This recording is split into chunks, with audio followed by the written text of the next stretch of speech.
قوى الأمن الداخلي تعلن عن انتهاء العملية داخل صحنايا وأشرفية صحنايا بعد اشتباكات دارت في المنطقة ودخول قوات الأمن العام للسيطرة وإعادة الاستقرار والأمن لصحنايا وأشرفية صحنايا. والآن جلسة تفاوضية بين مشايخ العقل والحكومة السورية لإعادة الأمن والأمان على المنطقة.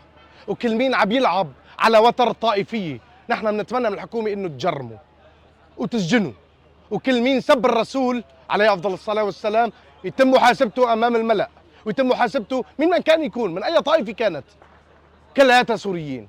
واللي عم يلعب على وتر الطائفية وعم يلعب على وتر الفتنة إنه يبعد الحكومة السورية أو يقاتل الحكومة السورية، ترى ما هو لصالحك إن كنت برا وإن كنت جوا.